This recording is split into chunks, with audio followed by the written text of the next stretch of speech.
حضرت عبداللہ ابن عمر سے کسی نے سوال پوچھا تو سیدنا عبداللہ ابن عمر رضی اللہ تعالیٰ عنہ کہنے لگے مجھے نہیں آتا اس سوال کا جواب، اور جب کہا نا نہیں آتا تو فوراً کہنے لگے عبداللہ، خود اپنے آپ سے بات کرتے ہیں، کہتے ہیں عبداللہ رب تیرا بھلا کرے، اس بات پہ ہمیشہ ڈٹے رہنا، جو بات نہ آتی ہو وہ کبھی کہنا نا، جس کا پتہ نہ ہو اسے کبھی کرنا، جب تک پوری تحقیق نہ ہو بلا وجہ غوطہ زنی نہ کرنا، بلا وجہ غوطہ زنی نہ کرنا۔ یہاں کا ہمارے صوفیاء نے یہاں کا علم و بس کریو یار، ایک کوئی حرف تینوں درکار، صحیح کر کے پہلے اچھی طرح کر کے پرکھ پھر بات کر۔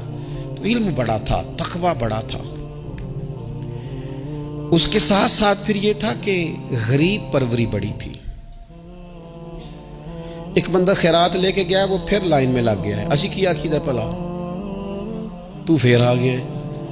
تو حضرت عبداللہ ابن عمر بندہ دوبارہ آتا نا تو کسی سے قرضہ لے کے کہتے یار اس کو بڑی ضرورت تھی تو دوبارہ آیا نا، ایک دفعہ تم ذرا دے دو میں تمہیں دے دوں گا، اس کو دینا ہے۔ جتنی دفعہ شام کو کھانا کھاتے اتنی دیر حضرت عبداللہ ابن عمر کھانا نہیں کھایا کرتے تھے جب تک کوئی یتیم آ کے دسترخوان پہ بیٹھ نہ جاتا، نہیں گزارا ہوتا۔ اور یار کیسے لوگ کھا لیتے ہیں، اعلیٰ غذائیں کھا رہے ہیں، اور ایک طرف ایک بہن مجبور بیٹھی ہے، بھائی مجبور بیٹھا ہے، سسرالی رشتہ داروں میں لوگ مجبور بیٹھے ہیں، عزیزوں میں لوگ مجبور بیٹھے ہیں، یتیم غریب مسکین، اور یہ روز نئے سے نیا ذائقہ، جب تک یتیم نہ ہوتا کھانا نہ کھاتے۔ اور صدقات و خیرات بھی کرتے تو جس طرح ہم کرتے ہیں نا، ناراض نہ ہونا۔ کبھی کبھی نا بعض لوگوں کو بانٹتے دیکھتے ہیں تو تکلیف ہوتی ہے، آپ نے دینا تو ہے تو اگر خوش دلی سے دے دیں، عطا تو کرنا ہے تو اگر چلو صحیح طریقے سے ہو جائے، ہنس کھیل کے ہو جائے، پریشان نہ کیا جائے سائل کو، تو کتنا اچھا ہے۔ ان صوفیاء کا بھی ہم نے تذکرہ کتابوں میں پڑھا ہے جو کہا کرتے تھے اگر رب نے دروازے پہ کسی کو بھیجا ہے تو اس کا مطلب ہے اللہ راضی ہے، لیکن ہمارا لہجہ اتنا سخت ہوتا ہے۔ حضرت عبداللہ ابن عمر ایک اونٹنی پہ بیٹھے تھے، اونٹنی بڑی پیاری لگی، بڑی خوبصورت تھی، بڑی بہترین تھی، بڑی صاف ستھری تھی، تو 2-3 دفعہ اپنے غلام سے کہا یار بڑی پیاری ہے، بڑی خوبصورت ہے، دیکھو اس کا چلنے کا انداز کتنا نرالا ہے۔ آج کل بھی ڈرائیور گاڑی چلاتے ہیں تو کہتے ہیں بڑی ہلکی پھلکی ہے جی، بریکیں بھی بڑی ٹھیک ہیں جی اس کی، فلاں معاملہ بھی اس کا بڑا صحیح ہے۔ وہ اتنی پسند آئی اونٹنی تو اونٹنی سے اترتے ہی فوراً کہنے لگے اس کو نشان لگا کے قربانی کے جانوروں میں چھوڑ دو، یہ زیادہ پیاری ہے، اسے رب کے رستے میں خیرات کریں گے۔ کیوں؟ ایک باریک نکتہ صوفیاء نے بیان کیا ہے۔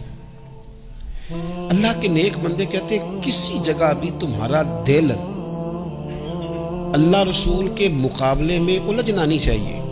کوئی ایسی چیز جو رکاوٹ بن رہی ہو، رکاوٹ، وہ کیا کہتے ہیں کچرا آ گیا ہے، اس کچرے کو لوگ ٹھیک نہیں کرتے، کہتے نکال دو تاکہ معاملہ صحیح رہے۔ ایک چھوٹا سا باریک سا ہلکا سا دھاگے کی طرح کا ایک ٹکڑا اگر کسی وقت گوشت کا آپ کے دانت میں الجھ جائے نا، وہ سارا ذائقہ تباہ کر دیتا ہے۔ لوگ مختلف چیزیں لے کے خلال کرتے ہیں دانتوں کا تاکہ وہ نکل جائے، کیونکہ ذرا سی بھی چیز اگر کسی جگہ رکاوٹ بن جائے نا، آپ بڑا بہترین کھانا کھا رہے تھے، زبردست غذا آپ کھا رہے تھے، ایک صرف اس میں نا ہلکا سا دانہ ایسا ہے جو سخت تھا، کچرا آ گیا، روڑا آ گیا، تو وہ سارے کھانے کا ذائقہ تباہ کر دیتا ہے۔ بعض لوگ ایسے ہوتے ہیں کہ ایک بال نکل آئے نا کبھی کھانے میں سے تو کھانا چھوڑ دیتے ہیں، کہتے ہیں یار یہ سارا ذائقہ خراب ہو گیا۔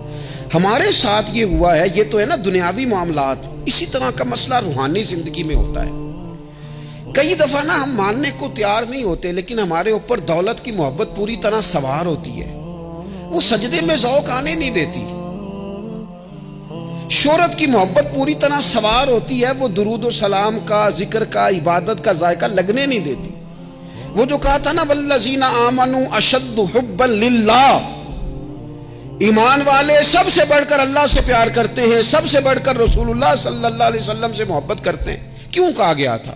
اس لیے کہ ان محبتوں کے مقابلے میں ذرا بھی کوئی اور محبت آتی ہے روحانی ذائقہ خراب کر دیتی ہے، ہمارا دل نہیں لگتا، ہم بور ہوتے ہیں، ہم پریشان ہوتے ہیں۔ مسئلہ یہ ہے کہ جس دل میں صرف رب رسول کو ہونا چاہیے تھا وہاں شہرت آ گئی ہے، شہرت کی محبت آ گئی ہے، دکھاوا آ گیا ہے، مال آ گیا ہے، کئی قسم کے ہم نے بت معاذ اللہ اکٹھے کر لیے، اور پھر وہ ساری کیف مستی آئے، یہ کیسے ہو سکتا ہے؟ حضرت عبداللہ ابن عمر رضی اللہ تعالیٰ عنہ کے پاس ایک گدھا تھا.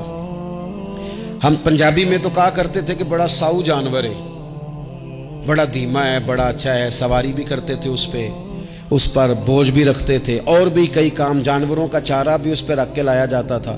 بہت سارے لوگ اس کی تعریف کرتے تھے کہ ظاہر ہے اس وقت یہ جانور ہر گھر کی ضرورت ہوتے تھے. لوگوں نے بڑی تعریف کی کہ جناب یہ گدھا بڑا اچھا ہے، بڑا عمدہ ہے. اب بعض چیزیں ایسی ہوتی ہیں جن سے دل لگ جاتا ہے. کچھ نوجوانوں نے گھروں میں بلی رکھی ہوتی ہے، گھوڑا رکھا ہوتا ہے، جانور رکھے ہوتے ہیں، ان کی پوری توجہ انہماک. ہم دیکھتے تھے دیہاتوں میں کہ بزرگ اگر کہیں چلے جاتے تھے سفر پہ تو وہاں سے بھی پیغام بھیجتے تھے کہ گائے کو چارہ ڈالا کہ نہیں، بھینس کو نکالا کہ نہیں، تم نے باڑے سے دھوپ چھاؤں کا خیال کیا کہ نہیں. وہ چیز ذہن میں آ جاتی تھی. حضرت عبداللہ ابن عمر رضی اللہ تعالیٰ عنہ وہ گدھا چونکہ بڑا پیارا تھا، بڑا اچھا جانور تھا اور بڑے کام کرتا تھا، بہت سارے معاملات گھر کے اور کھیتی باڑی کے اس کے ذمے تھے، تو گھر والے بھی کہتے کہ اس جانور کی وجہ سے بڑی خیر ہے، بڑے کام ہو جاتے ہیں. آپ کا بھی خیال تھا. حضرت عبداللہ ابن عمر ایک دن گھوڑے سے نیچے اترے یا اس گدھے سے نیچے اترے تو خادم کو بلا کے کہنے لگے اسے لے جاؤ اور بیچ کے پیسے اللہ کے رستے میں خیرات کر دو. اب وہ خادم کا بھی اس سے دل لگ گیا تھا، جانور گھر میں ہوتا ہے دلچسپی ہو جاتی ہے. کہنے لگا حضور سارا محلہ تو اس کی تعریف کرتا ہے، سارے خاندان والے تو اس جانور سے دلچسپی رکھتے ہیں اور آپ بیچ رہے ہیں. آپ فرمانے لگے جس طرح سب کا دل اس کی طرف ہے نا کہ اچھا جانور ہے، میرا بھی ہو گیا ہے، لیکن میں اپنے دل کو سوائے رب اور رسول کے کسی اور طرف ہوتا دیکھ نہیں سکتا. اعظم بلا سے اپنی وہ ہستی ہی کیوں نہ ہو، اعظم بلا سے اپنی وہ ہستی ہی کیوں نہ ہو، جو چیز اس کی راہ میں حائل ہو پھونک دو، جلا دو ایسی ساری چیزیں جو ان کے راستے میں آتی ہیں. فرمایا اس کی طرف توجہ ہونے لگی ہے، لہٰذا میں اسے اب رکھ سکتا. مزاج تھا، طبیعت تھی، طریقہ اس طرح کا تھا کہ وہ. پھر ایک اور بات بڑی خوب تھی. حضرت عبداللہ ابن عمر ان لوگوں کی پذیرائی بڑی کرتے تھے جو خیر کا کام کرتے تھے. دینی کام کوئی بندہ بھی کرے اس کی پذیرائی ہو، اس کی تعریف ہو، خیر کے جملے ہوں تاکہ دینداری پھیلے.